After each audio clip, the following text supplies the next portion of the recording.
on to the next part of the event, we are about to start our second panel discussion, Building a Greener Future, the Role of Sustainability in Architecture. For this session, we have with us architect Jannat Jui, Associate Principal Architect, Shatato Architecture for Green Living, as the moderator to this panel.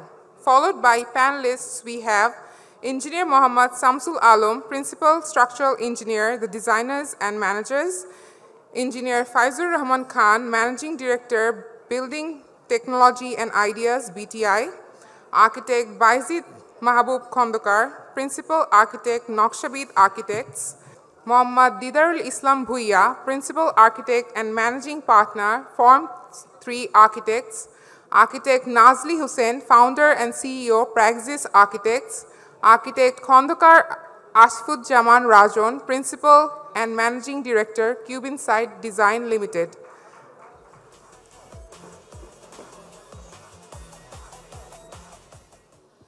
ধন্যবাদ ceramic Bangladesh magazine এবং বিসিএমইকে এরকম একটি গুরুত্বপূর্ণ এবং সময়োপযোগী event organise করার জন্য। আমি অবশ্যই বিশ্বাস করি young architect, engineer, real estate এবং রিলেটেড প্রফেশনাল ওদের জন্য এই ইভেন্টটি অসম্ভব গুরুত্বপূর্ণ এবং আমরা জানি যে এখন অ্যাস্থেটিক্যালি বিউটিফুল আর্কিটেকচার যথেষ্ট নয়, এর সঙ্গে কিন্তু আমাদের দরকার হয় আপনার পরিবেশের সঙ্গে আমাদের স্থাপনাটি কিভাবে রিয়্যাক্ট করছে, আমরা কনস্ট্রাকশনের নামে ডিস্ট্রাকশন করছি নাকি, গাছপালা, পাখি, প্রজাপতি সবাইকে নিয়ে আমরা ইনক্লুসিভ ডিজাইন করছি নাকি, এগুলো নিয়ে সমন্বয় করে যে আমরা এখন কাজ করি সেগুলোকে আমরা এখন বলতে চাই ইগো টু ইকো। তার মানে ইগোইস্টিক ডিজাইন না করে ইকোইস্টিক ডিজাইন করা, যেটাতে আসলে আমরা এনভায়রনমেন্টের উপর একটা পজিটিভ ইম্প্যাক্ট পড়ে। তো আমি নিজে আর কথা না বেরিয়ে আমাদের গুরুত্বপূর্ণ স্পেশালিস্ট আজকে আমাদের সঙ্গে আছেন যারা সাস্টেইনেবল আর্কিটেকচারে ওনাদের অবদান রাখছেন। তো শুরুতেই আমি চলে যাব স্থপতি বায়েজিদ মাহবুব খন্দকারের কাছেন। স্যার, আমরা জানি যে আপনার রংপুরে যে কারখানা আছে সেখানে আপনি ডিজাইন করেছেন, ওই কারখানায় মোস্টলি উইমেন ওয়ার্কাররা কাজ করে, সো উইমেন এম্পাওয়ারমেন্ট অফকোর্স, এবং সেই স্থাপনাটি আমাদের ইউআইএ সাস্টেনেবল আর্কিটেকচারে উইনার হয়েছে, আমাদের রিবা প্রেস্টিজিয়াস অ্যাওয়ার্ড পেয়েছে, 2 টাইমস আর্কেশিয়া গোল্ড মেডেল পেয়েছে। তো ওই সম্পর্কে আপনার কাছে জানতে চাইব এবং পাশাপাশি বিল্ডিংয়ের life span, waste management system এবং আপনার কাজে যে সাস্টেনেবল অ্যাপ্রোচগুলো থাকে সেগুলো সম্পর্কে আপনার কাছে একটু শুনতে চাইব। Thank you. প্রথম প্রশ্নটার উত্তর দেই, ফ্যাক্টরির যে বিষয়টা ছিল, এখানে সাস্টেনেবিলিটির অন্য আরেকটা পার্ট নিয়ে যদি কথা বলি, কালচারাল বা সোশ্যাল সাস্টেনেবিলিটি। রংপুরের তাজহাট বলে একটা জমিদার বাড়ি আছে যার একটা গ্র্যান্ড স্টেপ আছে এবং রাজার বাড়ি, এই কনসেপ্টটা হলো ওনারশিপ, যে ওই রকম একটা বাড়ি থাকলে আমি বড়লোক বা এই রকম একটা ধারণা ছিল। তো ঢাকা শহরে ইনভ্যারিয়েবলি এভরি ফ্যাক্টরিতে আমরা দেখি সামনে একটু গ্রিন লন, একটা স্পোর্টস কার, মালিকের গাড়ি, কিন্তু ওয়ার্কাররা কোন দিক দিয়ে ঢোকে এটা বোঝা যায় না। ওই ফ্যাক্টরিতে আমি করলাম এই রকম গ্র্যান্ড স্টেপ দিয়ে ওয়ার্কাররা উঠবে, মালিক তার গাড়ি নিয়ে এক পাশ দিয়ে যাবে। এই যে একটা এম্পাওয়ার করা, এটা তাদের ওনারশিপ তৈরি হলো। এর সঙ্গে আরও অন্যান্য বিষয় ছিল যে ন্যাচারাল জিনিস যা প্রকৃতি আমাদেরকে ফ্রি অফ কস্ট দেয়, সে ফর এক্সাম্পল আলো, বাতাস, পানি এবং ভেজিটেশন। ওই আলোটাকে আমরা যে কোনো অফিস বিল্ডিংয়ে বাইরে তার 300 গুণ আলো, ভিতরে আমরা লাইট জ্বালায় কাজ করি, এইটার থেকে আমরা মিনিমাইজ করতে পারি। বাতাসকে ইভাপোরেটিভ কুলিং করে টেম্পারেচার 3-4 ডিগ্রি কমাতে পারি। ওইখানে আরেকটা ইন্টারেস্টিং জিনিস ছিল যে রংপুরের পানিতে আয়রন বেশি, আয়রন কমানোর জন্য পানিকে একটু বাতাসে স্প্রে করতে হয়। তো ওই পানির শব্দটা যন্ত্রের শব্দকে দিয়ে অন্য আরেকটা ডাইমেনশন, ফ্যাক্টরির টিপিক্যাল চেহারা তো বটেই, ওইটার গ্রিন ফ্যাক্টরি ছিল। তো ওইখানে যদি আমরা একটু দেখতে পারি এইখানে তাহলে একটু ভালো হবে, যদি স্ক্রিনে যদি দেখা যায়। ওইখানে আরও অন্যান্য বেশ কিছু আইডিয়া ছিল। ওইখানে 95% যেহেতু উইমেন ছিল, তো তাদের একটা স্কাল্পচার সেখানে ছিল, হাতে মাকু ধরা একটা ছিল। তো ওইটা আসলে এক ধরনের আইডিয়া ছিল যে আমাদের একটা নতুন ভোকাবুলারি বাংলাদেশনেস আসলে তৈরি করা, এর জন্য কোনটা যোগ্য, মানে অন্যের মডেলটাকে আমরা ট্রান্সলেট না করে নিজেদেরটা আমরা তৈরি করতে পারি কিনা, এটা ছিল প্রথম প্রশ্নের উত্তর। দ্বিতীয়টা হলো যে একটা বিল্ডিংয়ের লাইফ সাইকেল, হ্যাঁ, মানে আমরা আরবান এরিয়াতে যত বিল্ডিং করি, মূলত যারা বিল্ডিং করে ডেলিভারি দেয়, সেক্ষেত্রে যে জিনিসটা ঘটে সেটা হলো লাইফ সাইকেলটা আসলে হিসাব করে না, অথবা এটা রানিং কস্টটা হিসাব করে না। আপফ্রন্ট কস্ট যত কম রাখা যায় তত ভালো। তো আমরা মধ্যবিত্ত বা উচ্চ মধ্যবিত্ত, আমরা এই ফুয়েল এফিসিয়েন্সিটা গাড়ির ক্ষেত্রে বুঝি, বাড়ির ক্ষেত্রে আসলে বুঝি না। তো যেমন ফর এক্সাম্পল যে এটার এসির খরচ আমরা যদি শুধু ডিজাইন মানে অন্যভাবে এটার অ্যাপ্রোচ করে সোলার প্যানেল বা আরও অন্য জিনিস দিয়ে এটার রানিং কস্ট অসম্ভব কমানো সম্ভব। তো সেই জিনিসগুলো শুরুতে যেহেতু আপফ্রন্ট খরচ বেড়ে যাবে, ওই জিনিসটা হয়তো এখানে অ্যাড্রেস করা হয় না। টোটাল লাইফ সাইকেলে এটাকে লাইফ সাইকেল ধরে এটার খরচ না করে রানিং খরচটা বাদ দিয়ে আমরা শুধু ইনিশিয়ালটাকে করি। আর সেকেন্ড আর একটা যেটা গার্বেজের বিষয়, যে আমরা টোটাল প্রসেসটা আমরা জানি না কি হবে। এই যে আমরা এত নর্থ গুলশান বা উঁচু বড় এরিয়াগুলোতে যত অ্যাপার্টমেন্ট তৈরি হচ্ছে, অলমোস্ট কেউই 3টা বিন দিয়ে আসলে এটার গার্বেজ আনে না, বা আনলেও আসলে এটা কি হবে, শেষে আমিন বাজারে পাহাড়, 2টা পাহাড় হয়েছে, আর একটা পাহাড় তৈরি হবে কিনা, এই লিঙ্কেজগুলো আসলে ক্লোজ করা নাই। তো এই ওয়েস্টেজগুলোকে আমাদের আসলে প্রবলেমটাকে সলভ করতে হবে। আমরা হয়তো ইন্ডাস্ট্রিয়াল ওয়েস্ট একভাবে সলভ করার চেষ্টা করছি, রেসিডেন্সিয়াল ওয়েস্ট জানি না। ওয়ারেজ এগ্রিকালচারাল ওয়েস্ট দিয়ে কিন্তু আমরা অনেক ধরনের নতুন ম্যাটেরিয়াল তৈরি করতে পারি। আমরা যে ফ্যাক্টরির কথা বললাম, ওইখানে রাইস হাস্ক বয়লার আছে বায়োমাস থেকে, মানে এই ধরনের অনেক ইনোভেটিভ একটা আইডিয়া কিন্তু আমরা এখান থেকে করতে পারি। ওকে, ধন্যবাদ স্থপতি বায়েজিদ মাহবুব খন্দকার আপনাকে।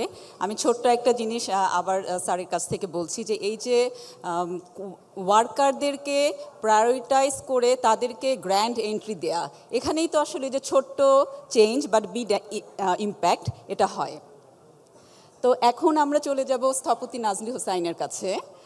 আমরা সবাই দেখি যে গুলশান অ্যাভিনিউতে চলতে গেলেই বিল্ডিংয়ের মধ্যে লেখা থাকে lead certified, platinum lead certified, golden lead certified.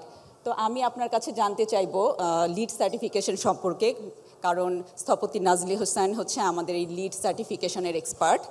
এবং আমি আরও জানি আগারগাঁয়ে আপনি নিজে একটি কমার্শিয়াল বিল্ডিং ডিজাইন করেছেন, যার মধ্যে আমাদের সাস্টেনেবিলিটির অল আসপেক্ট আছে, including water harvesting, energy efficiency. ওইটা সম্পর্কে আপনার কাছ থেকে শুনতে চাই। Thank you. শোনা যাচ্ছে আই হোপ। লিড অ্যাক্রেডিশন নেওয়ার সময় আমাদের যে সবচেয়ে বড় ব্যাপারটা আমাকে আকৃষ্ট করেছে সেটা হলো, যেহেতু আমি স্থপতি, সো ডিজাইন করতে গেলে সাস্টেনেবল ইস্যুগুলো নিয়ে আসলে আমরা প্রথম থেকেই চিন্তা করি। অ্যাজ অ্যান আর্কিটেক্ট আমাদেরকে এটা আমাদের বাই ডিফল্ট আমাদের ভিতরে চলে আসে যে আমরা সাস্টেনেবল আর্কিটেকচার নিয়ে কাজ করব। সো সাস্টেনেবল আর্কিটেকচারের যে 4টা ধারা, একটা হলো energy efficiency, water efficiency, waste reduction এবং carbon emission reduction or local ম্যাটেরিয়ালের ব্যবহার। সো এই যে 4টা ব্যাপার, এই 4টা ব্যাপারকে একত্র করেই কিন্তু লিড সার্টিফিকেশন বা রেটিং সিস্টেমটা ইন্টারন্যাশনালি খুব পরিচিত। তো আমাদের দেশে এটা এখন অনেক বেশি famous because of the factories and everything. তো লিড অ্যাক্রেডিটেড প্রফেশনাল হিসেবে যখন কাজ করতে যাই, তখন দেখা যাচ্ছে যে আমাকে শুধুমাত্র সাস্টেনেবল অ্যাসপেক্টগুলো নিয়েই ফোকাস করতে হয়।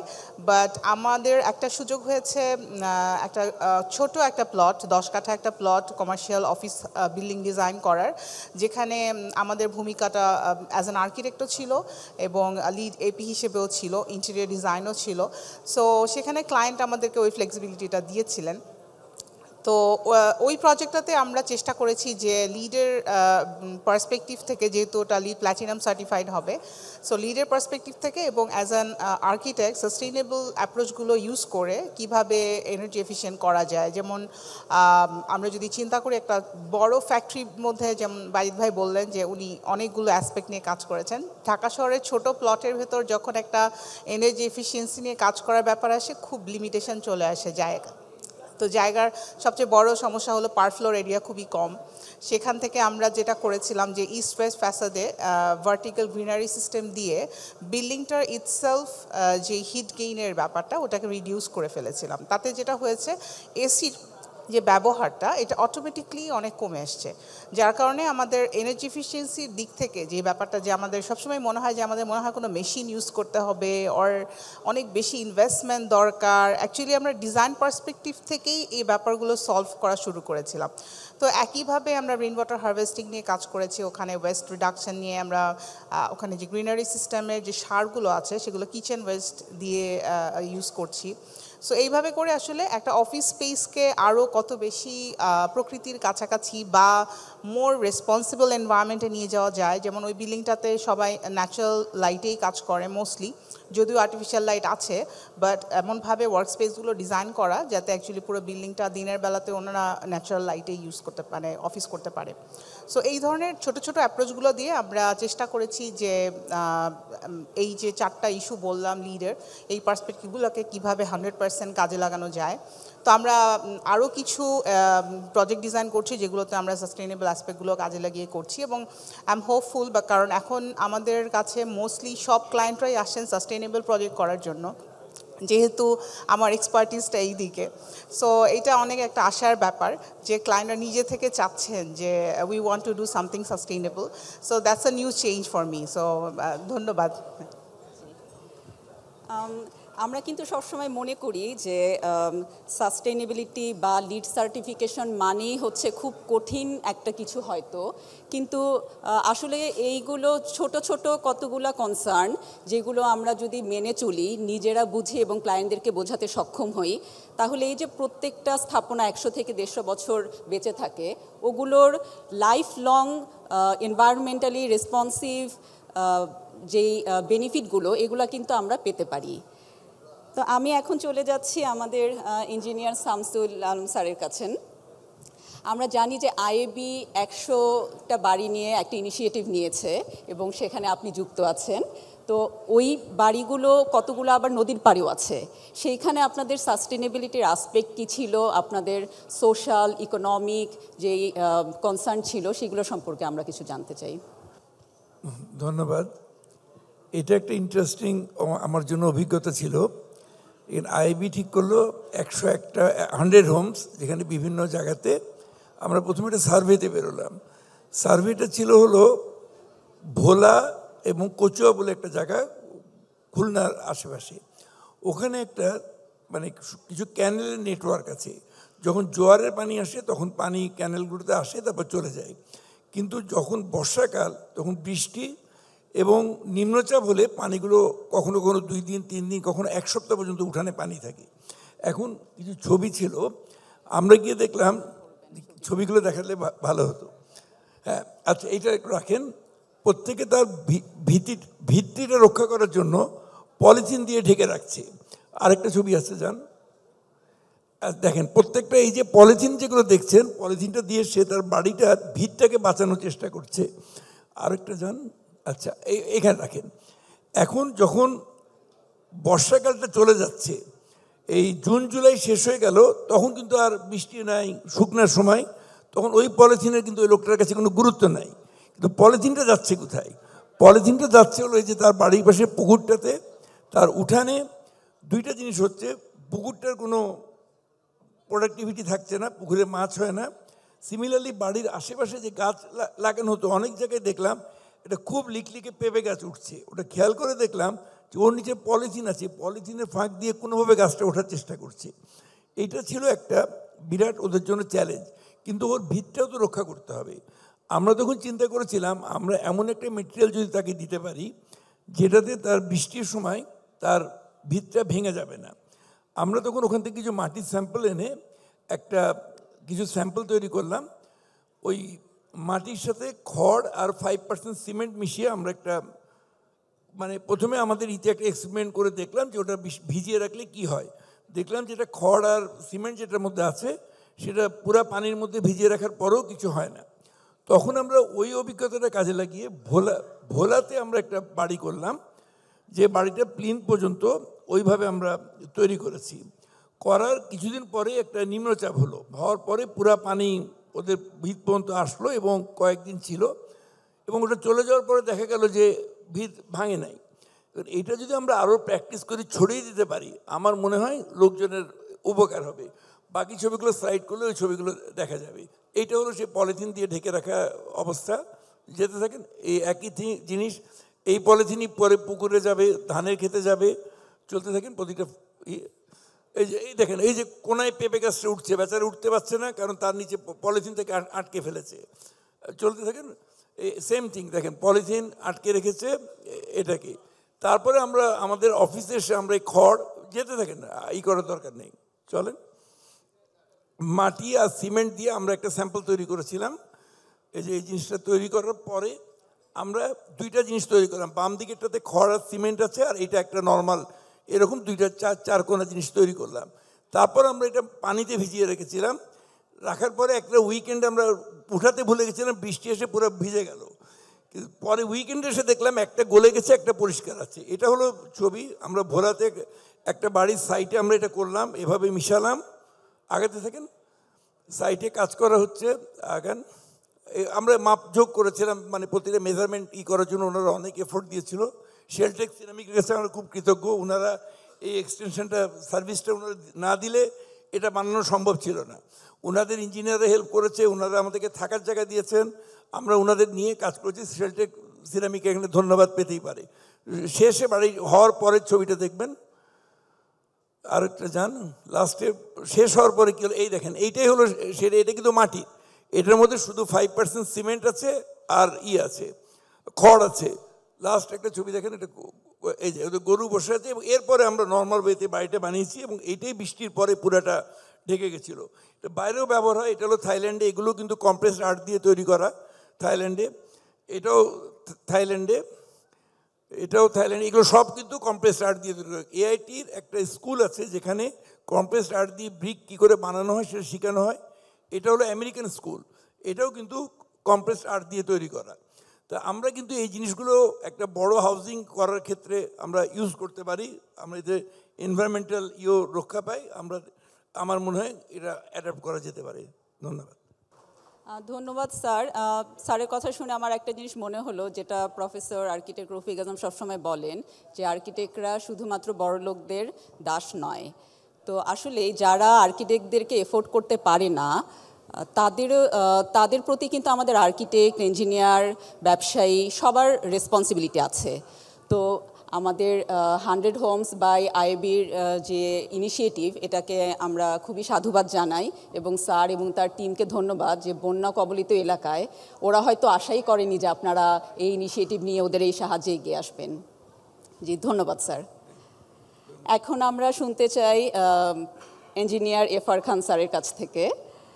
আমাদের স্যার হচ্ছেন বিটিআই এর ম্যানেজিং ডিরেক্টর, যিনি রিয়েল এস্টেট সেক্টরে অসামান্য অবদান রেখে চলেছেন। স্যারের কাছে আমরা খুব ক্রিটিক্যাল একটা কোশ্চেন জানতে চাইব, সেটা হচ্ছে এই যে রিয়েল এস্টেটের এত ডেভেলপমেন্ট বাংলাদেশে, সেই বেলায় কি আমাদের সাস্টেনেবিলিটি অ্যাপ্রোচগুলো করা হচ্ছে নাকি? যদি না হয়ে থাকে তাহলে কেন করা হচ্ছে না? আর আরেকটা রিকোয়েস্ট, স্যারের একটা ভিডিও আছে, আপনারা অর্গানাইজার একটু কাইন্ডলি শেয়ার করবেন। ভিডিওটা কি আগে শেয়ার করবে? আপনি যেটা বলেন একটু কাইন্ডলি ভিডিওটা আগে একটু শেয়ার করেন kindly. In the middle of its buildings. That's because in parts of Singapore, you're required to replace the land that you're building on with this same amount of greenery. So the greenery that is lost on the ground is replaced in the sky. Each building must have greenery that's equivalent to at least 100% of the land that it was built on. But some take it to the next level. This building has over 200% greenery for the land that it replaced. This is Park Royal, and it's absolutely crazy how they managed to include greenery throughout the building. You can even go on a garden walk here. But all of this is not just done for a more beautiful look. There is a functional reason as well. See, buildings with more greenery end up using less electricity, produce less waste, and in general have a lower carbon footprint. You also improve the air quality and keep the temperatures cooler. This rooftop is over 50 stories high, and it's pretty much entirely a garden. And the crazy part is that it's completely open to the public. This is a public This place creates gardens and parks in the middle of its buildings. That's because in parts of Singapore, you're required to replace the land that you're building on with this same amount of greenery. So the greenery that is lost on the ground is replaced in the sky. Each building must have greenery that's equivalent to at least 100% of the land that it was built on. But some take it to the next level. This building has over 200% greenery for the land that it replaced. This is Park Royal, and it's absolutely crazy how they managed to include greenery throughout the building. You can even go on a garden walk here. But all of this is not just done for a more beautiful look. There is a functional reason as well. See, buildings with more greenery end up using less electricity, produce less waste, and in general have a lower carbon footprint. You also improve the air quality and keep the temperatures cooler. This rooftop is over 50 stories high, and it's pretty much entirely a garden. And the crazy part is that it's completely open to the public. This is a public. This place creates gardens and parks in the middle of its buildings. That's because in parts of Singapore, you're required to replace the land that you're building on with this same amount of greenery. So the greenery that is lost on the ground is replaced in the sky. Each building must have greenery that's equivalent to at least 100% of the land that it was built on. But some take it to the next level. This building has over 200% greenery for the land that it replaced. This is Park Royal, and it's absolutely crazy how they managed to include greenery throughout the building. You can even go on a garden walk here. But all of this is not just done for a more beautiful look. There is a functional reason as well. See, buildings with more greenery end up using less electricity, produce less waste, and in general have a lower carbon footprint. Thank you sorry ভিডিওটা just বিকালবেলায় download করেছি আমি actually আমাদের moderator architect জুইয়ার আমি 2-3 মাস আগে সিঙ্গাপুরে একসঙ্গে কয়েকদিনের জন্য গিয়েছিলাম সো এই ক্লিপটা আমাদের নন প্রফেশনাল ভিডিও ক্যামেরা দিয়ে নেওয়া so I thought to present it today here sustainability কি যে সাস্টেনেবিলিটির অর্থটা কি আসলে আমি যে অবস্থায় একটা বাড়ি বানাতে যাব সে রফিক আজব যেরকম দেখালো যে পুরোনো একটা জায়গা ছিল এখানে মানুষের সঙ্গে সম্পর্ক ছিল একটা পরিবেশ অন্যরকম ছিল গ্রিনারি ছিল আমি যখন বাড়িটা বানানোর সময় সেটার দিকেও আমরা নজর রাখবো যে আশেপাশের লোকজনের যেন মিনিমাম পার্মানেন্ট চেঞ্জ কিছু না হয়ে যায় এবং বানানো হয়ে যাওয়ার পরে আমি যখন হ্যান্ডওভার করব এবং কমপ্লিট করব আমি নেচারের কাছ থেকে যা নিয়েছি নেচারের কাছে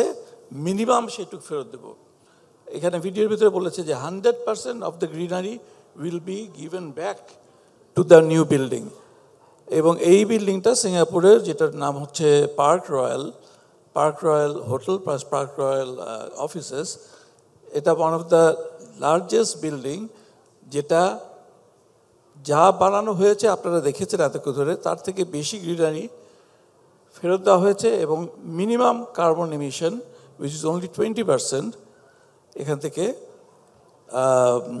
সাশ্রয় করা হয়েছে তো এটা করতে গেলে পরে প্রশ্নটা ছিল যে আমরা কি করি কি না ডেফিনেটলি রিয়েল এস্টেট সেক্টরকে মানে ইন জেনারেল একটু তারা চোখে দেখা হয় বাট রিয়েল এস্টেট সেক্টর থাকলে এখানে যারা আছেন professional most of the people would do here even I am sorry to say but that is the fact we have extreme contribution and it should be recognized আমার শ্রদ্ধেয় teacher এখানে doctor Shamimuzzaman sir আছেন sir একটু তাকান না এদিকে আপনার একটু না তাকালে সাহস পাই না হ্যাঁ স্যার বলছে ঠিক বলছি আর রফিক আজমের মতো আমার ছোট ভাই এরকম আর্কিটেক্ট আছে যিনি আমাদের 300 ফিটের পাশে একটা প্রজেক্ট হচ্ছে ওই প্রজেক্টে বসে 3 দিন ধরে আমরা রোদের মধ্যে আশেপাশে কি আছে ওখানে কোন কোন গাছ কাটা যাবেই না কোন কোন জায়গায় থেকে কিছু করা যাবেই না এগুলি ঠিক করে ওয়াটার বডি কী থাকবে সেটাকে ঠিক করে তারপরে বিল্ডিংয়ে যাওয়া হয়েছে so the greenery the water body the carbon emission came first and then came the building. Now, the problem is when we do a building like that, we are not a donor agency, we are a commercial company, all the real estate developers. So who will pay the extra cost for it? It's an extra cost. যে আমি যে ছাড়লাম, আমি যে করলাম, সেটা water harvesting হোক, আর সেটা সেলফ সাস্টেনিং সুয়েজ সিস্টেম হোক, কার্বন এমিশন হোক। তো আমি জাস্ট গত সপ্তাহে বুধবারে আমার IFCর সঙ্গে এর উপরে একটা সেমিনার ছিল। তাদের কাছ থেকে একটা ভালো আশা পেয়েছি। আমাদের এই এক্সট্রা কস্টটা যদি আমরা এই কমপ্লায়েন্স করি, পার্টিকুলারলি লিডের সঙ্গে তারা এখন এজকে সমন্বয় করেছে। Edge is much simpler than LEED, এবং এটা মোবাইল অ্যাপ্লিকেশন থেকে নিজে বের করা যায় যে এটা কমপ্লাই করছে কি করছে না। তাহলে তারা আমাদের গ্রাহকদের জন্য একটা আলাদা ফিনান্সিয়াল সুবিধা, আমাদের জন্য না, আমাদের গ্রাহকদের জন্য। আমাদের জন্য দরকার নেই, গ্রাহকদের দিলেই তারা ওই এক্সট্রা কস্টটা দিতে রাজি থাকবে। So that is the one of the way to make it feasible, both sustainable, green, at the same time commercially viable. Thank you. জি, ধন্যবাদ ইঞ্জিনিয়ার এফআর খানকে। এখানে আমি দুটো জিনিস অ্যাড করতে চাই। এক নম্বর জিনিস হচ্ছে স্যার যে বিল্ডিংগুলো দেখিয়েছেন সিঙ্গাপুরে, তার মধ্যে একটা বিল্ডিং আছে যেটা হাই রাইজ এবং সেটি ওয়েসিস হোটেল। সেইটার গ্রিনারিজ হচ্ছে আপনার 1100% পর্যন্ত ওরা অ্যাচিভ করেছে। তার মানে ওই বিল্ডিংটা হওয়ার আগে সেখানে যদি 100% গাছ থাকতো, তা এই বিল্ডিংটা করার পরে ওখানে 1100টি গাছ আছে, মানে 1100 গুণ। তার মানে ওই পুরা এলাকার ওরা রিসার্চ করে দেখেছে বায়োডাইভার্সিটি 30% বেড়ে গিয়েছে শুধুমাত্র ওই বিল্ডিংটি ডিজাইন করার কারণে। তো the impact of sustainable architecture practice. Another thing is sir, আমি একটু অ্যাড করছি, সেটা হচ্ছে আমাদের আপনারা যে বললেন রিয়েল এস্টেট সেক্টরে আসলে কমার্শিয়াল চিন্তাটাই বেশি করা হয়, কিন্তু সিঙ্গাপুরে এরকম একটা অ্যাটেম্প্ট নেওয়া হচ্ছে। যখন আমি পড়াশোনা করতাম তখন ওরা স্টাডি করছিল যে যখন ব্যাংক লোন নিবে বাসা বা অফিস কেনার জন্য, তখনই যদি ওরা বলে যে আপনার বিল্ডিং যদি সাস্টেনেবল হয় বা গ্রিন হয় অথবা লিড সার্টিফাইড হয়, তখন আপনারা এটার জন্য এক্সট্রা বেনিফিটেড হবেন, অথবা লোনটা আপনাদের পার্সেন্টেজ কম নেওয়া হবে। সেভাবে কিন্তু একদম রুট লেভেল থেকে আমাদের এই চেঞ্জগুলো আসলে আমাদের সবার জন্যই অনেক উপকার হয়। আমি একটু অ্যাড করি, সরি, রাজুকে চেয়ারম্যান স্যাররা এখানে দেখতে পাচ্ছি, সো আবার একটু না বললেই নয়। সবসময় যে ফিনান্সিয়াল ইনসেন্টিভ দিতে হবে তা না, কিন্তু it can be added in the দ্যাপের ওই ফার্ট যা কিছু নিয়ে মারামারি করা হচ্ছে, ওগুলির ভিতরে এটাকে খুব স্পেসিফিকভাবে দিয়ে দিলেই হয় যে if you have a greenery or sustainable or in one word LEED certified যদি বিল্ডিং হয়, you will get certain amount of extra fund, very simply.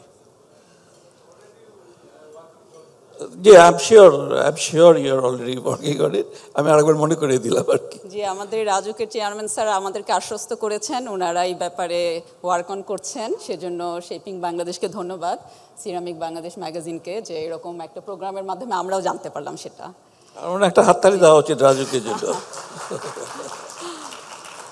Next আমি চলে যাচ্ছি আমাদের প্যানেলিস্ট দিদারুল ইসলাম দীপু স্যারের কাছে।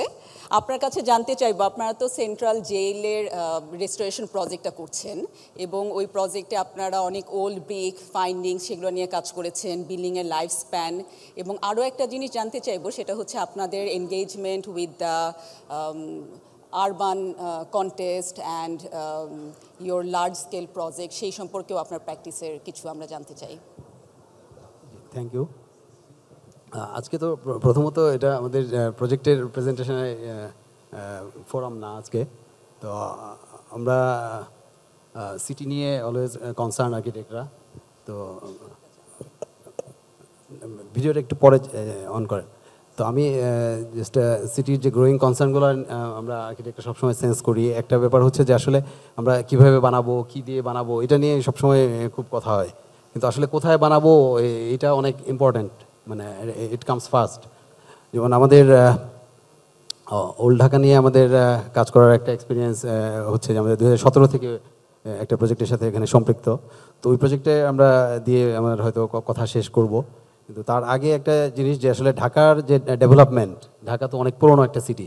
তো আমরা আগে বলতাম 400 বছর, আসলে তো 400 বছর না, আমরা প্রত্যেকেই জানতাম 400 বছর হচ্ছে আসলে এটা যখন এটা রাজধানী হয়, আমাদের মুঘল পিরিয়ডে যখন এটা রাজধানী করা হয় তখন সময় পিরিয়ড থেকে 400 বছর।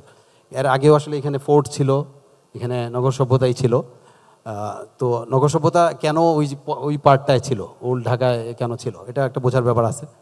আমরা যে রফিক আজম স্যার যেটা দেখাচ্ছিলেন যে আমাদের যে ল্যান্ড প্যাটার্ন পুরো দেশেরই এরকম আসলে জলা এরকম একটা জায়গা।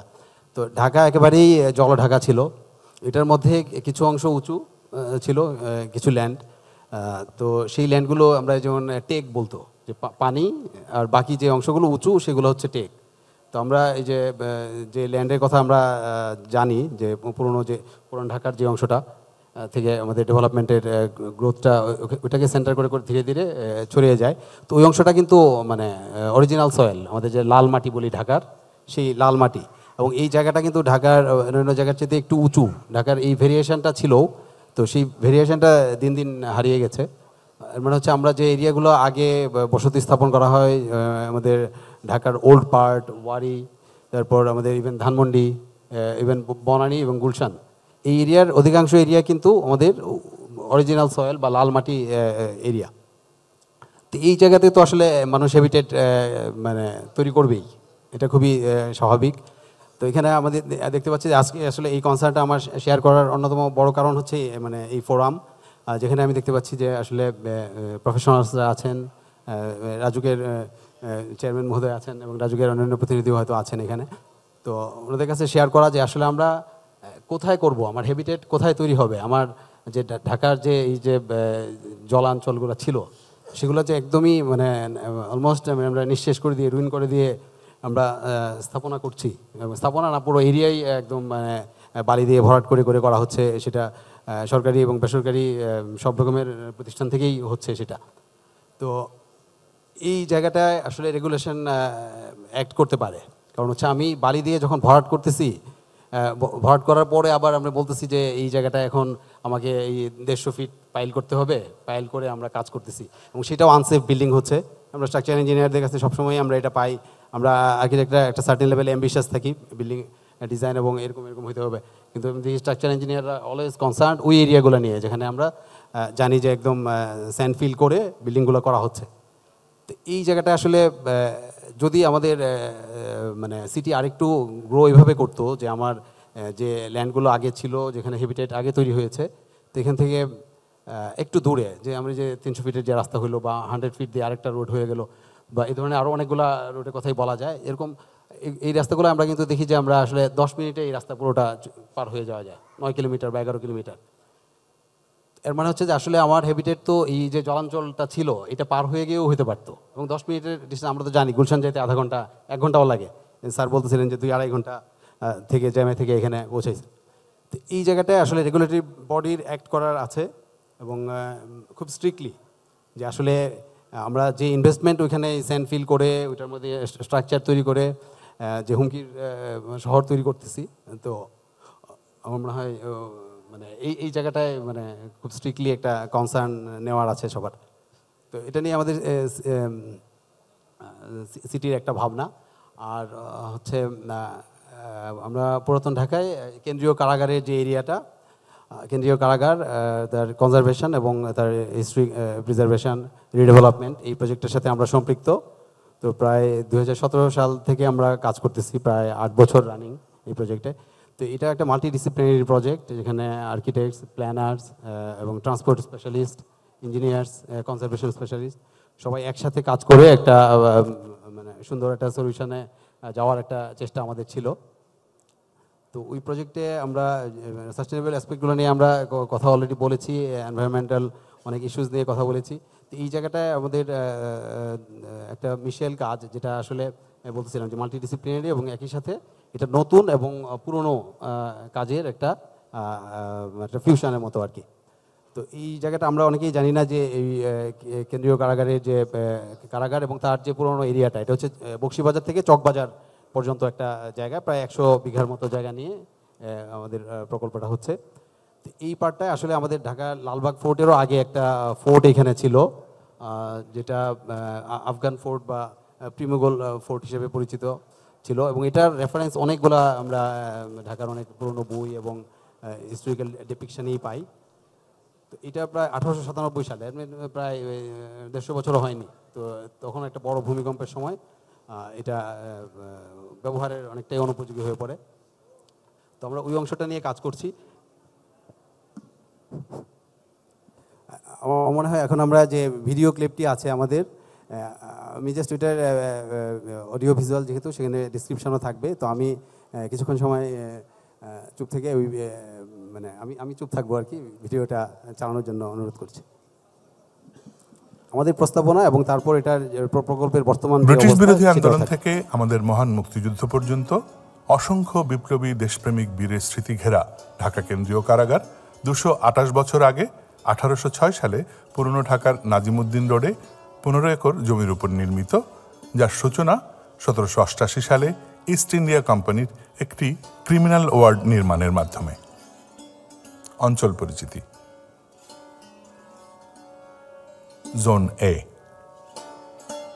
কমপ্লেক্সের উত্তর প্রান্তে পুরনো পদ্মা ওয়ার্ড সংরক্ষিত রেখে স্থানীয় বাসিন্দাদের জন্য তৈরি হবে অত্যাধুনিক কমিউনিটি সেন্টার, ঐতিহ্যবাহী পণ্যের দোকান, খাবারের দোকান, multipurpose hall, gymnasium, swimming pool, cineplex সহ মাল্টিপারপাস কমপ্লেক্স।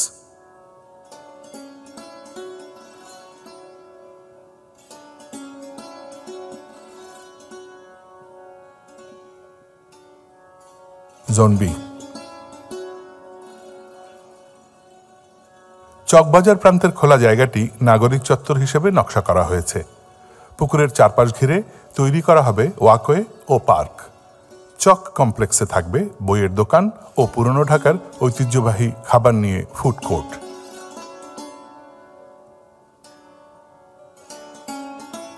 Zone C.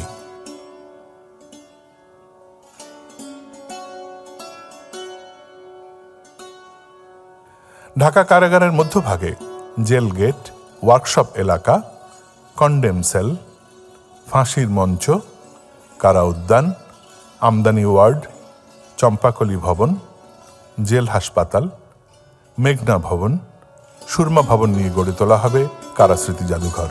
সাজানো হবে প্রশস্ত হাঁটার রাস্তা, দেশীয় ফুল ফল ও ঔষধি গাছ দিয়ে। Jail gate. 19 শতকের স্থাপনা জেল গেটটি একটি দোতলা ভবন। এটি কারা জাদুঘরের প্রধান ফটক হিসেবে ব্যবহৃত হবে। নকশা অবিকল রেখে সংযুক্ত করা হবে টিকিট বুথ, দর্শনার্থীদের ওয়েটিং রুম, সাইকেল স্ট্যান্ড সহ অন্যান্য সুবিধা। কর্মশালা বা ওয়ার্কশপ।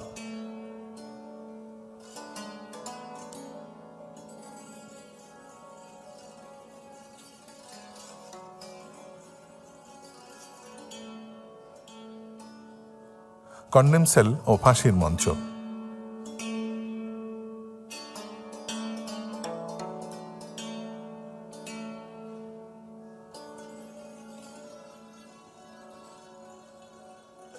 6 দফা মনুমেন্টের প্রস্তাবনা করা হয়েছে, যেখানে 6টি স্তম্ভের উভয় পাশে বাংলা ও ইংরেজিতে দফাসমূহ লেখা থাকবে।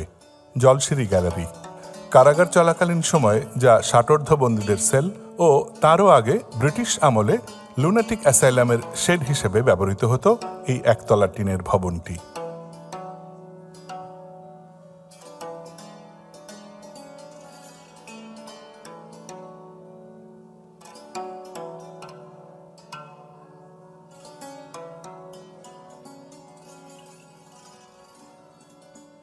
রাজবন্দী ও ডিভিশনপ্রাপ্ত আসামিদের থাকার জায়গা, ওয়ার্ড ও সেল, আমদানি ওয়ার্ড, কারা হাসপাতাল, মহিলা ওয়ার্ডও গ্যালারিতে রূপান্তরিত হবে। এখানে প্রদর্শিত স্মারকে ফুটে উঠবে বন্দি জীবনের নানান গল্পগাথা। কারা উদ্যান। কমপ্লেক্সের পশ্চিম দিকের প্রাচীর ঘেঁষা উন্মুক্ত অঞ্চলটি হবে কারা উদ্যান। এখানে থাকবে সবুজের সমারোহ, লেক, হাঁটার রাস্তা, বিশ্রামের জন্য বসার জায়গা এবং 2টি ঘাট। সর্বোপরি জাতীয় কারা স্মৃতি জাদুঘর হতে যাচ্ছে নগরবাসীর অন্যতম সাংস্কৃতিক কেন্দ্র, অট্টালিকার জঞ্জালের ভিড়ে এক টুকরো গণপরিসর। পার্ক ও উন্মুক্ত স্থান, আধুনিক নাগরিক সুবিধাদি একদিকে যেমন এলাকাবাসীর জীবনমান উন্নত করবে, অন্যদিকে আন্তর্জাতিক মানসম্পন্ন কারা স্মৃতি জাদুঘর কারাগারের ইতিহাস, ঢাকার গোড়াপত্তনের ইতিহাস সংরক্ষণের মধ্য দিয়ে জাতির ইতিহাসকে করবে আরও সমৃদ্ধ। এটা ছিল আমাদের মানে ডিজাইনের প্রস্তাবনা। তো এটা একটা ছোট্ট ভিডিও ক্লিপ আছে 2 মিনিটের মতো, তো ওইটাও দেখাতে পারি। এটা হচ্ছে জাস্ট আফটার মানে যতটুকু বিল্ড হয়েছে আর কি। তো ওইটা কনস্ট্রাকশন আপডেটটাও একটু শেয়ার করতে পারেন।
এখানে খুব সংক্ষিপ্তভাবে শেয়ার করা জাস্ট করার জন্য, এবং খুবই লো টেক এবং একদমই হ্যান্ডমেড একটা প্রজেক্ট বলা যায় আর কি, দাঁড়িয়ে থেকে তৈরি করতে হয়।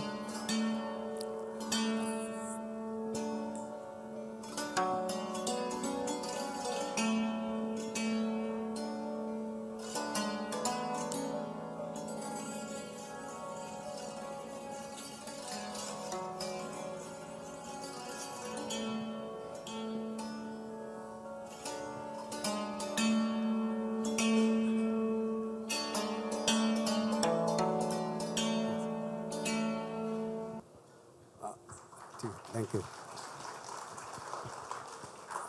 এক কথায় অসাধারণ, পাওয়ারফুল ইয়েট হাম্বল। আমার মনে হচ্ছে যে এই বিল্ডিংটা ডিজাইন করা যখন কমপ্লিট হবে, এগেইন আমরা স্থপতি রফিক আজমের কথা বলছি, উনি বলেছিলেন যে আর্কিটেক্ট অ্যাজ হিউম্যানিস্ট। তো আমার মনে হলো যারা এখানে থাকবে কয়েদিরা, ওরা হয়তো ওদের সাজা শেষ হয়ে যাওয়ার পরেও অনেকে যেতে চাইবে না, বিকজ এটা এত সুন্দর একটা জি বিল্ডিং ডিজাইন। মিউজিয়াম, কেউ থাকবে না, আগে থাকতো একসময়। ওকে, মিউজিয়াম, ওকে, রাইট, সরি। তো আরেকটা জিনিস হচ্ছে আপনার ডিজাইনটা দেখে আমার যেটা মনে হলো, এই যে আমাদের ব্রিকের তৈরি এই স্থাপনাটি, ব্রিক কিন্তু আমাদের সেই হাজার বছরের একদমই নিজেদের ওন ম্যাটেরিয়াল, তো যেটা আমাদের নিজেদের কথা বলে, এবং সাস্টেনেবিলিটির খুব সহজ সরল একটা ডেফিনেশন যদি আমরা দিতে চাই, তাহলে আমরা বলতে পারি সাস্টেনেবিলিটি মানেই বিইং লোকাল। তো এই যে নিজেদের লোকালিটি নিয়ে গর্ব করে এত অসাধারণ সুন্দর স্থাপনা করার জন্য স্থপতি দিদারুল ইসলাম দীপু এবং আপনার টিমকে অসংখ্য ধন্যবাদ। Thank you. এই প্রজেক্ট করতে গিয়ে একটা রিয়েলাইজেশন আমাদের হয় যে আসলে আমরা বেশিরভাগ বিল্ডিং যেগুলো কনজার্ভ করতেছিলাম, তো সেই বিল্ডিংগুলো কিন্তু প্রায় অ্যারাউন্ড 1850 এবং থেকে 1900 সালের মধ্যে। তার মানে হচ্ছে 150 বছর পার করে 175 বছর এরকম বয়সের বিল্ডিংও এখানে আছে। তো আমরা একটা সার্টেন লেভেলে কনজারভেশন এবং রিফারবিশমেন্টের মাধ্যমে কিন্তু এগুলোকে আরেকটা লাইফ হয়তো অ্যানাদার 100 ইয়ার্সের জন্য দিতে পারতেছি। অর্থাৎ বিল্ডিংগুলো 250-300 বছর মেবি আরেকবার এটাকে কেউ আরও ফার্দার লাইফ এক্সটেন্ড করতে পারবে, যেটা কিন্তু আমরা এই যে রিসেন্ট আমাদের যে স্ট্রাকচারাল সিস্টেম এবং যে কনস্ট্রাকশন টেকনিক আমরা ইউজ করতেছি। যে বিল্ডিংটা আমরা এখন বসে আছি, এটা 50 to 70 ইয়ার্স ওর তার লাইফ, ঠিক আছে। তো এই সাস্টেনেবিলিটির এই এক্সপেক্টটা কিন্তু আমাদের যে মানে আমাদের যে মডার্ন কনস্ট্রাকশন টেকনিকে এটা আসলে মিসিং, এবং এটা আসলে একটা বলবো এটা নিয়ে আসলে এই পার্টটা আসলে কমপ্লাই করে না সাস্টেনেবিলিটির। যে বিল্ডিংটা আসলে যত দিন যায় আমরা দেখি যে ইউরোপে 1000 বছরের পুরনো বিল্ডিং তো খুবই মানে এমন হয় আর কি, মানে ভেরি কমন ওইখানে, যেটা আমরা আসলে পারতেছি না। তো এটা নিয়ে একটা কনসার্ন থাকবে। আর একটা ছোট্ট কথা দিয়ে আমি শেষ করতে চাই, সেটা হচ্ছে এটা আসলে একটু স্টাডি করতেছিলাম যে আসলে এখানে এসে সাস্টেনেবিলিটি নিয়ে কী বলবো, কি তো স্টাডি করার পরে সেগুলো শেয়ার করতেছি না, কিন্তু একটা তথ্য আমাকে খুব মানে খুব ইম্প্যাক্টফুল মনে হয়েছে। সেটা হচ্ছে আমাদের যে টোটাল ওয়ার্ল্ডের যে কার্বন এমিশনের অ্যারাউন্ড 11% আসে হচ্ছে আমাদের যে বিল্ডিং ম্যাটেরিয়াল এবং বিল্ডিংয়ের যে কনস্ট্রাকশন, ম্যাটেরিয়াল তৈরি এবং এটার যে কনস্ট্রাকশন, এই দুইটা থেকে। আর হচ্ছে বিল্ডিংয়ের যে অপারেশন, মানে আমরা এই যে এসি, ইলেকট্রিসিটি আর আদার যেসব এনার্জি আমরা ইউজ করতেছি, সেটা হচ্ছে 28%। এর মানে হচ্ছে অ্যারাউন্ড 39 to 40% আসলে কিন্তু আমরা টোটাল 100% কার্বন এমিশনের আমরা দেখি যে বিল্ডিং ইন্ডাস্ট্রির সাথে যারা জড়িত, এই মানে আজকে এই মানে বলরুমে যারা আছি আমরা, তো তাদের সাথে খুব ঘনিষ্ঠভাবে মানে জড়িত আর কি। তো এইখানে আমরা কনস্ট্রাকশন টেকনিক থেকে শুরু করে অপারেশনে কীভাবে আমরা কমাইতে পারি, আসলে সাস্টেনেবিলিটি ওইটাই।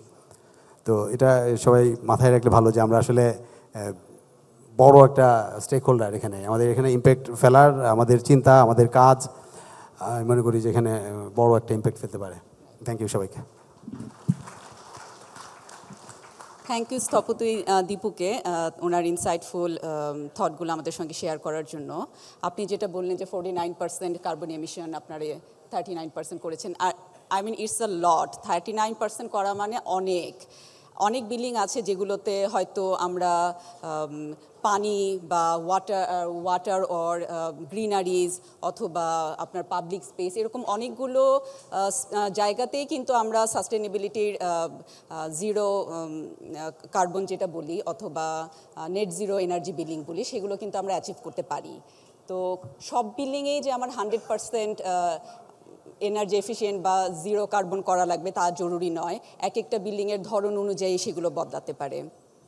তো এখন আমরা চলে যাচ্ছি স্থপতি রাজন ওনার কাছে এবং এখানে ওনার পার্টনার আর্কিটেক্ট রকিও উপস্থিত আছেন। তো আমি আপনার কাছে জানতে চাচ্ছি, আপনারা তো এই পর্যন্ত অসংখ্য অ্যাওয়ার্ড উইনিং বিল্ডিং ডিজাইন করেছেন এবং কম্পিটিশনেও আপনারা অনেক উইন করেছেন, তো সেইগুলো সম্পর্কে জানতে চাই। প্লাস আপনাদের ছোট থেকে বড় সব স্কেলের প্রজেক্টের মধ্যে সাস্টেনেবিলিটির কি কি অ্যাসপেক্ট নিয়ে আপনারা চিন্তা করেন, আপনাদের অ্যাপ্রোচগুলো কি হয় সেগুলো যদি আমাদের সঙ্গে একটু শেয়ার করেন। ধন্যবাদ জুই। গুড ইভিনিং সবাইকে। তো আজকে এখানে উপস্থিত সবাইকে আমি আমার সাদর সম্ভাষণা জানাচ্ছি এবং I am feeling extremely privileged আজকে এখানে উপস্থিত হতে পেরে। তো যেটা জুই বলছিল আর কি যে আমাদের কাজ নিয়ে, তো আজকের আমাদের টপিকটা ছিল সাস্টেনেবিলিটি ইন আর্কিটেকচার। সো আমরা এখানে আর্কিটেক্ট ইঞ্জিনিয়ার আমরা আছি, সো আমরা সবাই আসলে মোরালেস এই টপিকটার সাথে পরিচিত এবং এই টপিকটা নিয়ে আসলে আমরা কাজ করি। তো আমাদের একটা ছোট প্র্যাকটিস, আমরা লাস্ট 15 ইয়ার্স কাজ করছি দেশে। সো আমাদের এই ছোট প্র্যাকটিসে আমাদের কিছু অভিজ্ঞতা আমরা হয়তো শেয়ার করব। তো আমি এখানে মনে করি যে আমাদের এখানে আজকে স্টেক হোল্ডার যারা আছেন, রিয়েল এস্টেট আছেন, ইঞ্জিনিয়াররা আছেন, আমি কিন্তু যেটা বলি যে আমাদের দেশের মানে সিংহভাগ ডেভেলপমেন্ট কিন্তু রিয়েল এস্টেটের হাত ধরেই হচ্ছে। কারণ প্রাইভেট সেক্টরের আমরা যদি বলি একটা সিংহভাগ কিন্তু রিয়েল এস্টেট হাত ধরে হচ্ছে এবং এইখানে আমাদের স্টেক হোল্ডাররা যারা আছেন, আমরা ইঞ্জিনিয়ারদের ভূমিকাও যথেষ্ট গুরুত্বপূর্ণ। তো আমরা as a development sector stakeholders আমরা যেটা মনে করি যে এখানে আমাদের এই সাস্টেনেবিলিটি ইস্যুটা আসলে কিভাবে আমরা অ্যাচিভ করতে পারি। এটা কি শুধু ম্যাটেরিয়াল, এটা কি শুধু ইলেকট্রোমেকানিক্যাল অর হোয়াট এলস। তো আমাদের প্র্যাকটিসে আমরা যেটা মনে করি বা আমরা যেটা ফিল করি যে এই সাস্টেনেবিলিটি ইস্যুটা আমরা বিল্ডিং ম্যাটেরিয়ালসের মাধ্যমে অ্যাচিভ করতে পারি, আমরা স্প্যাটিয়াল কোয়ালিটির মাধ্যমে অ্যাচিভ করতে পারি এবং আমরা ফাইনালি আমাদের যে and product as a architecture, as a living being, আমরা আসলে ওই স্প্যাটিয়াল এক্সপিরিয়েন্সের মাধ্যমে কিন্তু সাস্টেনেবিলিটিটা এনশিওর করতে পারি এবং আমাদের নেচারের সাথে যে আমাদের বিল্ড ফর্মে যে কানেক্টিভিটি এবং এটার যে ইন্টারঅ্যাকশন, এই ইন্টারঅ্যাকশনটা end of the day user end থেকে এই ইন্টারঅ্যাকশনটা কিন্তু সবচেয়ে ইম্পর্টেন্ট ভূমিকা পালন করে। সো আমাদের ডিজাইনের সময় বা যে কোনো একটা ইন্টারভেনশনের সময় আমাদের অবশ্যই সতর্কভাবে এই জায়গাটায় খেয়াল রাখা উচিত যে আমাদের বিল্ড ফর্ম সারাউন্ডিং এনভায়রনমেন্টকে কি ইম্প্যাক্ট দিচ্ছে, সেইটা সবচেয়ে গুরুত্বপূর্ণ ইন এনি প্রজেক্ট, এটা ছোটো হোক, সেটা বড় হোক, সেটা পাবলিক স্কেল প্রজেক্ট হোক। যেমন দীপু ভাই একটু আগে বলছিলেন, উনি আমাদের শহরের ব্যাপারগুলো নিয়ে বলছিলেন, দিজ আর রিয়েলি রিলেভেন্ট এবং খুবই ইম্পর্টেন্ট পয়েন্টগুলো উনি বলেছেন। তো আমি এখানে ছোট্ট একটা আমাদের স্লাইড আছে, এটা যদি একটু ওপেন করা যায়, একটা স্লাইড আছে জাস্ট আমাদের 8টা প্রজেক্টের ছবি যেটা আমরা রিলেট করতে পারি। এটা একটু আমাদের প্রজেক্টের ব্যাপারটা বলি যে আমাদের প্র্যাকটিসে মানে যেহেতু আমরা ছোট্ট একটা এক্সপিরিয়েন্স শেয়ার করছি এখানে, যে আমরা দুই ধরনের মোস্টলি দুই ধরনের প্রজেক্ট আমরা ডিভাইড করতে পারি আমাদের প্র্যাকটিসে। একটা হচ্ছে আমাদের পেরিফেরাল প্রজেক্ট, একটা হচ্ছে আমাদের সেন্ট্রাল প্রজেক্ট। সো পেরিফেরাল প্রজেক্টগুলো হচ্ছে যেটা আমি মনে করি যেটা আমরা আমাদের মেট্রোপলিটন সিটি অথবা আরবান এরিয়ার বাইরে, যেটা গ্রাম হতে পারে, যেটা জেলা উপজেলা পর্যায়ে হতে পারে, but not real urban areas but metropolitan areas. আর সেন্ট্রাল প্রজেক্টগুলো আমরা বলি যেটা আমাদের শহরের মধ্যে বা মেট্রোপলিটন এরিয়ার মধ্যে, সেটাকে আমরা সেন্ট্রাল প্রজেক্ট বলে থাকি। সো আমি যেটা বললাম যে সাস্টেনেবিলিটি ইজ কনসার্ন একটা সেন্সিটিভ অ্যাপ্রোচ। এটা আমি যে কোনো প্রজেক্টে দাগ টানার সময় আসলে এই ব্যাপারটা আমাদের মাথায় থাকা উচিত বা মাথায় থাকে মোস্টলি। সো আমাদের অভিজ্ঞতা আমরা যেটা পেয়েছি যে পেরিফেরাল প্রজেক্ট যেটাকে আমরা বলছি, যে আমি গ্রাম বলবো না, মানে মেট্রোপলিটন এরিয়ার বাইরে যে প্রজেক্টগুলো হয়, সেই প্রজেক্টগুলোতে আমরা মনে করি যে সাস্টেনেবিলিটিটাকে রিচ করা বা অ্যাপ্রোচ করাটা অনেক easier rather than the projects which we work in metropolitan areas. Because শহরের ভিতরে যে প্রজেক্টগুলো হয় সেই প্রজেক্টগুলো in most cases, not in every cases, in most cases তারা বিজনেস ওরিয়েন্টেড থাকে, মানে প্রতিটা প্রজেক্টের সাথেই আসলে বিজনেস ওরিয়েন্টেড থাকে। তো ওই প্রজেক্টগুলোকে ক্র্যাক করাটা মানে আমি অসম্ভব বলবো না, বাট মোর এনার্জি মানে খরচ করতে হয় অ্যাজ এ ডিজাইন প্রফেশনাল। তো সেই চেষ্টাটা আরও আমাদের সচেতনভাবে করতে হয়। কিন্তু আমি বলবো যে যেটা পেরিফেরাল প্রজেক্টগুলোতে এই অ্যাচিভমেন্টটা আরও সহজে করা যায়, কারণ ওইখানে আমি শহরে যেরকম আমি মানে ডেন্স এরিয়ার মধ্যে কাজ করছি, কিন্তু আমি কিন্তু শহরের বাইরে একটু খোলামেলা এরিয়ার মধ্যে কাজ করতে পারি। সো ওখানে প্রকৃতির সাথে সম্পর্কটা অনেক সহজে করা যায়। তো এটা একটা বেসিক আন্ডারস্ট্যান্ডিং। তো এখানে আমরা কিছু প্রজেক্ট দেখাচ্ছি। এটা আমাদের শাহবাগে পাবলিক লাইব্রেরি প্রজেক্ট। এটা 2017 একটা কম্পিটিশন উইন প্রজেক্ট ছিল। সো এটা 2017 থেকে বর্তমানে আমাদের কনস্ট্রাকশন অলমোস্ট ডান বলবো না, বাট 60 to 70% কনস্ট্রাকশন আমাদের চলে গেছে। Next please. এটা আমাদের একটা university project, south east university campus, এটাও ঢাকাতে। তো আমি এই প্রজেক্টগুলো জাস্ট এখন দেখিয়ে যাচ্ছি, পরবর্তীতে জেনারেলি একটা বলবো। সো এই দুইটা প্রজেক্টের, এটা ইনস্টিটিউশনাল একটা প্রজেক্ট, এই দুইটা প্রজেক্টই। সো এই দুইটা প্রজেক্টে আমরা আসলে কিভাবে চিন্তা করেছি, লাইক এটার যে হিউম্যানিটেরিয়ান অ্যাপ্রোচ এই দুইটা প্রজেক্টের ক্ষেত্রে, যেমন পাবলিক লাইব্রেরিতে আমি মনে করি যে এটা বাংলাদেশের সবচেয়ে বড় গণজমায়েতের জায়গাটা আসলে আমাদের পাবলিক লাইব্রেরির সাইটটা। এখন আমরা তো লাস্ট জুলাই থেকে দেখছি যে আসলে ওইটাই, মানে আমি একটা ছোট্ট এক্সপিরিয়েন্স শেয়ার করি। আমি বিফোর 2 উইকস আমি এখানে প্রজেক্টে গেলাম সাইটে। সো মিটিং শুরু হওয়ার মানে আমাদের আলোচনা শুরু হওয়ার পরে হঠাৎ একটা গণজমায়েত হয়ে গেল বাইরে, এবং আমরা কেউই আর এই সাইট থেকে বের হতে পারছি না। তো তারপর আমরা পায়ে হেঁটে বের হয়ে চলে আসলাম, ব্যাপারটা এরকম আর কি। সো আমি মনে করি যে এটা মোস্ট আনসার্টেন একটা সাইট, এবং এইখানে যে আমরা এই ডেমোক্রেটিক একটা ওপেন প্ল্যাটফর্ম তৈরি করা মানুষের জন্য, এটাই আসলে এই প্রজেক্টের ক্যারেক্টার, এটাই আসলে এই সাইটের ক্যারেক্টার, এবং ওইটাকেই আমরা এমফ্যাসিস করে আমাদের বাদবাকি ঘটনাটা এখানে সাজানোর চেষ্টা করেছি। Same goes for university project, যে এখানে আমাদের যে ইউনিভার্সিটির ব্যাপারটাই কিন্তু আসলে একটা জমায়েতের জায়গা, মানে এখানে ফর্মাল অ্যাক্টিভিটি থেকে informal activity more important in university. So আমরা এখানে ইনফর্মাল অ্যাক্টিভিটিটাকে এমফ্যাসিস দিয়েছি, যাতে করে এই ইনফর্মাল এবং ল্যাটারাল লার্নিংয়ের মাধ্যমে কিন্তু আমরা সোসাইটিটাকে ডেভেলপ করতে পারি বা আমাদের এই মেমোরিগুলো তৈরি করতে পারি। So this is the university project. Next please. এটা আমাদের একটা মসজিদ, এটা মাদারীপুর একটা মসজিদ। সো এইটার একটা আমরা জিনিস বলবো যে এই প্রজেক্টটা একটা ছোট মসজিদ এটা। সো এটা রিসেন্টলি বেশ কিছু ইন্টারন্যাশনাল অ্যারিনাতে অ্যাওয়ার্ডেড হয়েছে। সো এই মসজিদটাতে আমরা যেটা চেষ্টা করেছি যে একটা সিঙ্গেল স্পেস, একটা স্পিরিচুয়াল সিঙ্গেল ভলিউমেট্রিক স্পেস তৈরি করা, যেখানে আমরা without mechanical ventilation, mechanical support এই বিল্ডিংটা আমরা কাজ করতে পারি। এবং এটার আর্কিটেকচারাল অ্যাসপেক্ট, ভলিউমেট্রিক অ্যাসপেক্ট তো অবশ্যই এখানে আছে। সো এটা যদি আমি এক্সাম্পল দিই, এটা লাস্ট 2 ইয়ার্স ধরে এটা রান করছে। এটা 2টা সামার, 2টা রেইনি সিজন পার করেছে। এবং এটার আমরা ডিজাইনটা করার সময় মেইন আমাদের অ্যাসপেক্ট ছিল যে মসজিদগুলোতে এখন আসলে এয়ার কন্ডিশনিং ছাড়া কাজ করা যায় না। সো আমাদের এটা একটা ইম্পর্টেন্ট ফোকাস ছিল। এই মসজিদে কোনো এয়ার কন্ডিশনিং নাই, এবং এটা সামার টাইমে কমপ্লিটলি কমফোর্টেবল ওয়েতে এটা রান করে। এবং মজার ব্যাপার হলো, আমি অনেকবার এটাতে গিয়েছি, এখানে এটাতে যারা নামাজ পড়েন, যারা গ্রামবাসী বা এলাকাবাসী যারা আসেন, তারা বলেন যে এটা এয়ার কন্ডিশন স্পেসের থেকে অনেক এটা আরাম, কারণ এটা ন্যাচারাল। এবং এইভাবেই আমরা এটাকে চিন্তা করছি, এটার পিছনে ওইভাবে আমরা কাজ করি। So this is one of the way যে আমরা কীভাবে সাস্টেনেবিলিটি অ্যাচিভ করতে পারি। Next please.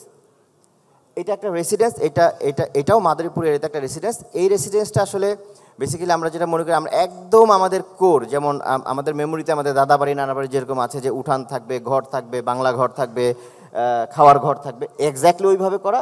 এবং এটার ম্যাটেরিয়ালিটিটা ওই রকম যে টালির ছাদ দিয়ে করা, এটার ভিতরে পানি থাকছে, উঠান থাকছে। সো এটা আরও বেসিক এবং আরও সিম্পল একটা অ্যাপ্রোচে আমরা এটা করেছিলাম। Next please. এটা আমাদের মুন্সিগঞ্জের একটা প্রজেক্ট। এখানে ইঞ্জিনিয়ার শামসুল আলম হোসেন, উনি এই প্রজেক্টের সাথে ইনভলভ, এবং আমাদের পাবলিক লাইব্রেরি প্রজেক্টের সাথে উনি ইনভলভ। উনি স্ট্রাকচারাল ইঞ্জিনিয়ার এই প্রজেক্টগুলোর। সো এই প্রজেক্টটাতে আমরা যেটা করেছিলাম, এখানে আমাদের 2টো লেয়ার আছে। এখানে আমরা ম্যাটেরিয়ালিটির ট্রুথফুলনেস নিয়ে একটা কাজ করেছি, লাইক ব্রিক ওয়াল, ব্রিকটা লোড বিয়ারিং স্ট্রাকচার, এবং বাইরে আর একটা কংক্রিটের লেয়ার আছে। সো এই 2টা লেয়ার ইউজ করেছি আমরা এনভায়রনমেন্টাল কমফোর্টের কারণে, অ্যাজ ওয়েল অ্যাজ দ্য প্রজেক্টের আর্কিটেকচারাল যে জায়গাটা সেটাকে অ্যাচিভ করার জন্য। সো এখানে আমরা এইভাবেই আসলে, এবং এখানে স্মল কোর্টইয়ার্ড এবং ন্যাচারাল ভেন্টিলেশন এর মাধ্যমে আমরা এই প্রজেক্টগুলো কম্পাইল করার চেষ্টা করেছি। Next please. এটা আমি দেখাচ্ছি, এটা আমাদের শহরের ভিতরে একটা প্রজেক্টটার লোকেশন বনানীতে, এটা ফিনিশিং স্টেজে আছে। তো এই প্রজেক্টটা একটু মজার প্রজেক্ট, উপরে এটা একটা সিঙ্গেল রেসিডেন্স আছে, আবার নিচে রেন্টেবল অ্যাপার্টমেন্ট ইউনিট আছে। সো এই প্রজেক্টে আমরা দুইটার অ্যামালগামিনেশন করে কিভাবে একটা formal expression as well as একটা aesthetical pleasing and environmentally sustainable project করা যায়, সেটার স্টাডিটা আমরা এই প্রজেক্টে করেছিলাম। এটা শহরের মধ্যে বনানীতে এই প্রজেক্টটা। Next please. এটা একটা মিক্সড ইউজ ডেভেলপমেন্ট। আমার মনে হচ্ছে দীপু ভৈরব এই প্রজেক্টটাতে আমাদের সাথে পার্টিসিপেন্ট ছিলেন। সো এটা unbilled project, not build, but এটা আমি দেখাচ্ছি আমার খুব ফেভারিট একটা প্রজেক্ট, যে এখানে অনেকগুলো রেসিডেন্সিয়াল ইউনিট, এখানে শপিং কমপ্লেক্স মিলে, এবং প্রত্যেকটা রেসিডেন্সিয়াল ইউনিট কীভাবে আমরা টেরাসিং করে গার্ডেনিং করে অ্যাচিভ করতে পারি সেই স্টাডিটা এখানে ছিল। সো এই জন্য আমি এটা দেখাচ্ছি যে আমরা এই অ্যাপ্রোচেও কিন্তু আমরা যেতে পারি, যে যখন একটা ডেন্স এরিয়াতে অনেকগুলো কমপ্লেক্স ফাংশন একসাথে ব্লেন্ড করে একটা প্রজেক্ট হয়, তো সেটাতে আমরা কীভাবে ট্রাই করতে পারি, অ্যাটলিস্ট আমি বলবো না অ্যাচিভ, বাট ট্রাই করতে পারি। Next please. এটাও গুলশানের একটা রেসিডেন্স, এটাও সেন্ট্রাল ঢাকার মধ্যে। তো এইটাতে আমরা যেটা দেখাচ্ছি যে আমাদের প্রাইভেট রেসিডেন্সগুলো একটা প্রবলেম হয়, যে আমাদের কিন্তু প্রাইভেট রেসিডেন্স অলমোস্ট নাই হয়ে যাচ্ছে সেন্ট্রাল ঢাকাতে, মানে গুলশান বা এই এরিয়াগুলোতে, কারণ আশেপাশে সব 15 তলা 20 তলা বিল্ডিং। সো কেউ চাইলেও কমফোর্টেবল এখানে থাকতে পারে না, যে কারণে কিন্তু আমি আগের যে প্রজেক্টটা দেখলাম বনানীতে, ওখানে রেসিডেন্স পোর্শনটা উপরে উঠিয়ে দিয়েছি আমরা, আর নিচে রেন্টেবল পোর্শন রেখেছি, যাতে করে তারা প্রাইভেসিটা এনশিওর করতে পারে। সো এটাতে আপনারা দেখবেন যে এখানে আমরা সেন্ট্রাল কোর্টইয়ার্ড, গ্রিন এবং ইয়ে দিয়ে আমরা কীভাবে স্পেসগুলোকে, এটা একটা ফ্যামিলি রেসিডেন্স, কীভাবে আমরা স্পেসটাকে অ্যাকোমোডেট করার চেষ্টা করেছি। Next please. এই প্রজেক্টটা আমাদের কমপ্লিটেড একটা প্রজেক্ট, এটা ঢাকা দক্ষিণ সিটি কর্পোরেশনের একটা প্রজেক্ট, আজিমপুর আধুনিক নগর মার্কেট। সো এটা সিটি কর্পোরেশনের সাথে একটা আমরা কাজ করেছিলাম, এবং আমরা এই প্রজেক্টটাতে আসলে আরবান স্কেল এবং পাবলিকের অ্যাক্টিভিটিটাকে এটার মধ্যে কীভাবে আমরা ইন্ডালজ করতে পারি সেটা নিয়ে আমরা কাজ করেছি। Next please. এটাও একটা ছোট রেসিডেন্স, যে আমরা কোর্টইয়ার্ড নিয়ে কীভাবে কাজ করতে পারি। সো আমার কাছে মনে হচ্ছে যে এই যে আমরা আমাদের এখানে যারা প্র্যাকটিশিয়ান আছেন সবাই আমরা জানি যে আসলে এই সাস্টেনেবিলিটির জায়গাটাতে আমরা বিল্ডিং ম্যাটেরিয়ালস এবং স্পেটিয়াল ক্যাপাসিটি ডেভেলপমেন্টের মাধ্যমে আমরা আসলে এটা অ্যাচিভ করতে পারি। সো আমাদের একটা ছোট 1.5 মিনিটের একটা ছোট ভিডিও আছে, আমি ওই ভিডিওটা চালিয়ে আসলে শেষ করতে চাচ্ছি। ভিডিওটা অন করবেন প্লিজ।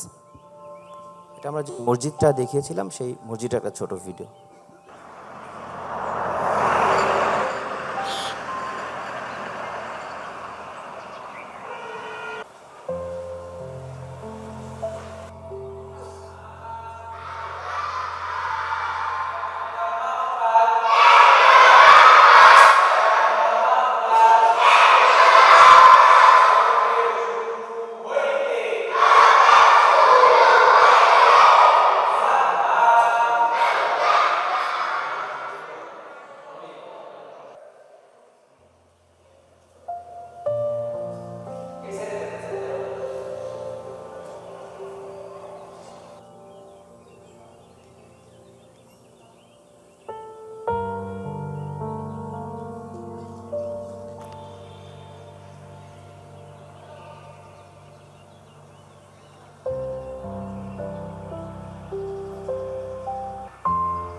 যেহেতু আমরা অলরেডি বিহাইন্ড দ্য স্কেডিউল সেহেতু আমরা ভিডিওটি দেখতে দেখতেই আমাদের আজকের প্যানেলটি শেষ করব। দুঃখিত আমরা কোনো কোশ্চেন অ্যান্সার এখন নিচ্ছি না, আমরা হয়তো ডিনারের সময় গল্প করতে করতে কোশ্চেন অ্যান্ড অ্যান্সারগুলো জেনে যাব, কারণ আমি শিওর যে আপনাদের মনে অনেকগুলো কোশ্চেন আছে আমাদের ইম্পর্টেন্ট প্যানেলিস্টদের জন্য। ধন্যবাদ সবাইকে। ধন্যবাদ।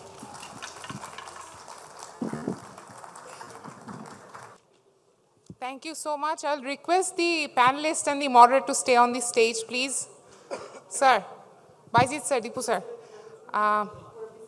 I'll request our president, Moinul Islam, to come on the stage to hand over the crest to the panelist and the moderator. Moinul Islam sir will present the award to architect Rajon sir.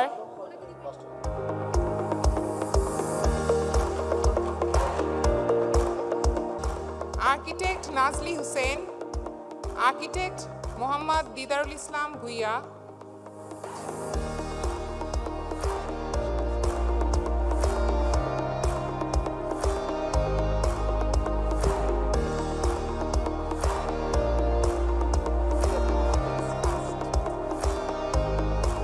Architect Muhammad Didarul Islam Bhuiya,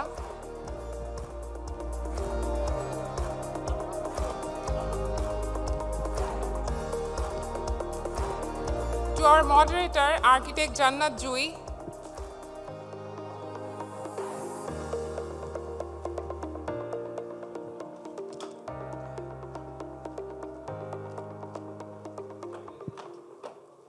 Engineer Fazlur Rahman Khan,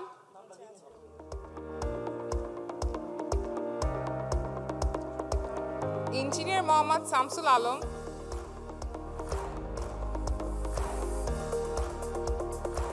and lastly, Architect Baizid Mahbub Khondokar.